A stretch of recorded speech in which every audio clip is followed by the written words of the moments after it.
दोस्तों, स्वागत है आप सभी का तोहर राजपूत वेल्थ में।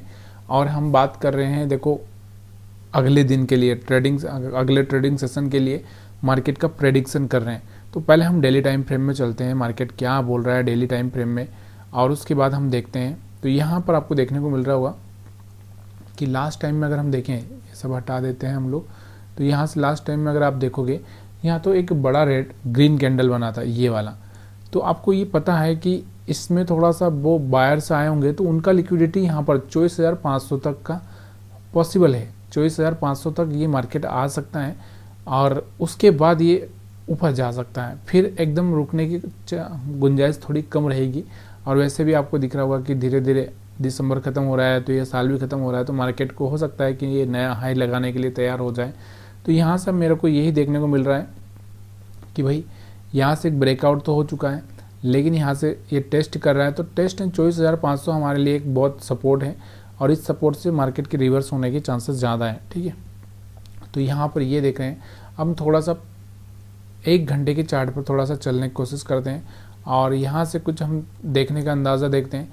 तो यहाँ पर आपको क्या देखने को मिल रहा है, अगर आप देखोगे थोड़ा सा डबल टॉप आपको देखने को मिल रहा होगा कि डबल टॉप बना है मार्केट, उसके बाद थोड़ा सा नीचे आ रहा है। तो हो सकता है कि थोड़ा बहुत पॉसिबिलिटी नीचे का बन सकता है, लेकिन अभी हम लोग फिलहाल में हम लोग क्या देख रहे हैं कि भाई ये जो लिक्विडिटी है, ये इतनी बड़ी लिक्विडिटी है, तो यहाँ से कहीं ना कहीं इसको थोड़ा सा यहाँ पर आ जाए 24,500 के आसपास, फिर उसके बाद मार्केट ऊपर जाएगा, तो थोड़ा सा हमको भी लगेगा कि हाँ मार्केट कुछ कर रहा है। तो ये निकला था यहाँ से, लेकिन टेस्ट कर रहा है, टेस्ट करने के बाद ये जाएगा, तो यहाँ से एक अच्छा सा मोमेंटम देखने को मिल सकता है। लेकिन ओवरऑल अगर हम 15 मिनट के चार्ट पर देखते हैं इसको, तो थोड़ा सा हमको क्या देखना पड़ेगा, यहाँ पर एक लाइन ड्रा करके रखिए आप इस तरह से, और जब तक ये 15 मिनट के टाइम फ्रेम में इस लाइन के नीचे ही चल रहा है, तब तक आप थोड़ा सा सेल का प्लान करिए, क्योंकि 1 घंटे के टाइम फ्रेम में 15 मिनट के टाइम फ्रेम में बहुत अंतर हो जाता है। तो ये अभी हम लोग यहाँ पर क्या कर रहे हैं, थोड़ा सा यहाँ पर हम सेलिंग का ही प्लान करेंगे, मतलब कल भी हम क्या करेंगे, थोड़ा सा सेलिंग का ही प्लान करेंगे। क्यों करेंगे, क्योंकि अभी 15 मिनट के चार्ट पर आपको दिख रहा होगा कि यहाँ से इस लाइन को टच किया, फिर इस तरह से, तो इस तरह से नीचे जाने की कोशिश कर सकता है। और मैंने आपको बताया कि 24,500 के आसपास आने की थोड़ी सी यहाँ पर गुंजाइश देखने को मेरे को मिल रही है। ठीक है, अब उसके बाद 5 मिनट के टाइम फ्रेम में अगर हम देखते हैं इसको, तो हम यहाँ पर फाइंड आउट करेंगे एसएल। देखो 5 मिनट के टाइम फ्रेम में या तो आप मूविंग एवरेज को देख लो, तो मूविंग एवरेज आप देखोगे तो बिल्कुल एकदम यहाँ से फ्लैट हो गया, बिल्कुल यहाँ से एक रेंज में आ चुका है, तो इसका कोई फ़ायदा नहीं है। अब हम बात करते हैं, आपको क्या लगता है कि यहाँ पर कोई सेलर आया होगा? बहुत कम, मेरे को तो नहीं लग रहा है कि यहाँ पर कोई, हाँ यहाँ पर कोई बड़ा ऑपरेटर आ सकता है जो सेलर होगा, लेकिन रिटेल ट्रेडर तो यहाँ पर नहीं आया होगा। ठीक है, अगर ऑपरेटर आया होगा तो मार्केट को नीचे ले आएगा इस एरिया में, लेकिन रिटेल ट्रेडर होंगे तो यहाँ पर तो मार्केट नीचे जाने की कोई चांसेस नहीं है। ठीक है, तो मतलब यहाँ पर थोड़े बहुत, यहाँ पर हम एसएल समझ सकते हैं कि यहाँ पर थोड़े बहुत एसएल पड़े हुए हैं, और जो ज़्यादा एसएल पड़े हैं वो नीचे की साइड में पड़े हुए हैं, आपको दिख रहा होगा इस एरिया में पड़े हुए हैं। तो थोड़ा सा मार्केट यहाँ पर आ सकता है, दबाव में देखने को मिल सकता है, तो इस चीज़ का आपको थोड़ा सा ध्यान रखना है। तो एसएल की ओर अगर हम बात करें ज़्यादा ही डिटेल में, तो देखो एसएल का मतलब ये नहीं होता है कि मार्केट में यहाँ पर उनका एसएल खाए ही जाएंगे। देखो हम एसएल से यही डिसाइड करते हैं कि जैसे मान लो कोई एसएल है, अब मार्केट एसएल की डायरेक्शन में जा रहा है, मान लो ये यहाँ पर एसएल है, मैं यहाँ बोल देता हूँ, और मेरे को यहाँ लग रहा है कि मूविंग एवरेज के ऊपर कोई अच्छा सा कैंडल बना के जा रहा है, तो मैं यहाँ तक का टारगेट प्लान कर सकता हूँ, ये हो सकता है।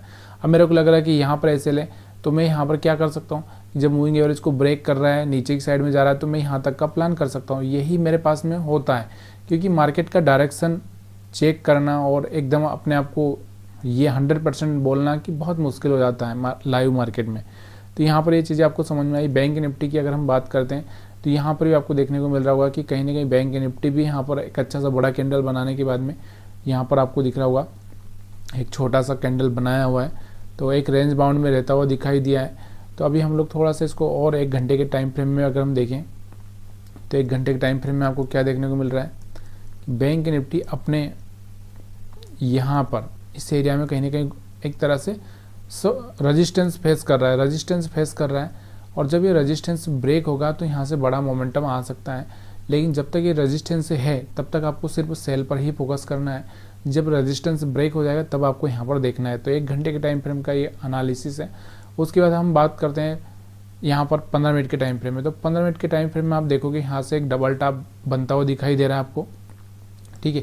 तो ये डबल टॉप है, तो हो सकता है कि मार्केट इस तरह से यहाँ तक भी आ जाए, 53,000 तक आ जाए, तो ये आपको देखने को थोड़ा सा मिल सकता है। तो यहाँ पर आपको डबल टॉप के हिसाब से यहाँ पर हो सकता है, लेकिन आपको थोड़ा सा अलर्ट रहना है। मैंने आपको क्या बताया कि ऊपर हमारे पास में जो एसएल है वो एसएल हमारे पास में है ही नहीं। यहाँ पर अगर आप देखोगे तो ये एसएल ही नहीं है ही नहीं। अब जो बायर्स के एसएल है यहाँ पर है, या तो मार्केट इन बायर्स को थोड़ा सा परेशान करने के लिए आए, या फिर इनको थोड़ा सा ऊपर जाके निकाल के बायर्स को बुला के फिर मार्केट इस तरह से नीचे गिरे। मतलब क्या हो गया कि जैसे मार्केट ऊपर जाएगा, ब्रेकआउट करवा देगा, और यहाँ से क्या होगा कि जो रिटेल ट्रेडर बाइंग करने के लिए आएंगे, जैसे ही मार्केट यहाँ पर नीचे आ जाएगा, तो ये पॉसिबिलिटी यहाँ पर बनती हुई आपको देखने को मिल सकती है। अब ये सारी चीज़ें मैंने आपको बताई कि डिसाइड कब करना है, जब मार्केट का आपको डायरेक्शन देखने को मिल रहा है। जैसे अभी छोटे टाइम फ्रेम के लिए तो हम बात कर सकते हैं कि ये वाले एसएल है, तो इनको टारगेट करके मार्केट ऊपर जा सकता है। और एक और छोटे टाइम फ्रेम के लिए हम बोल सकते हैं यहाँ पर सेलर से बैठे हैं, तो मार्केट क्या करेगा, थोड़ा सा नीचे आएगा, फिर इनको सेल निकालने के लिए जा सकता है। तो ये पॉसिबिलिटी हो सकती है। तो फिलहाल मैं अभी यही कहना चाहूँगा मैं कि जब ये वाला पॉइंट ब्रेक कर दे, रीटेस्ट कर ले, तब जाके आप यहाँ पर थोड़ा सा सेलिंग का प्लान करें। और जब ये इसके ऊपर क्लोजिंग कर दें और तब आपको लगे कि यहाँ से एक अच्छा सा कैंडल बन रहा है, सब कुछ अच्छा है, तब जाके आप थोड़ा सा यहाँ का एसएल रख के प्लानिंग करेंगे, ठीक है। तो ये चीज़ें आपको यहाँ पर डेली टाइम फ्रेम में देखने को मिल रही है। अब 15 मिनट के टाइम फ्रेम में, और यहाँ से 5 मिनट के टाइम फ्रेम में अगर हम बात करें, तो वही 5 मिनट के टाइम फ्रेम में मैं आपको बता रहा हूँ कि ये जो बायर्स आए होंगे, इनका थोड़ा सा, जैसे ये ट्रेंड लाइन ब्रेक किया, तो यहाँ से बायर्स एक्टिव हुए होंगे, उनका यहाँ पर एसएल खाने के लिए मार्केट नीचे की कोशिश करेगा, उसके बाद मार्केट ऊपर जा सकता है। तो ये चीज़ें 15 मिनट के टाइम फ्रेम में अभी, और मूविंग एवरेज के नीचे है, तो वही मैं बोलूँगा कि जब तक ये मूविंग एवरेज के नीचे है, तो जब तक इसके पास जाए, यहाँ से रिजेक्शन देखने को मिले, तो सेल करते रहिए, ठीक है। चलिए, यहाँ पर ये आपको वीडियो अच्छा लगा हो तो आप वीडियो को लाइक शेयर कमेंट करना मत भूलिएगा।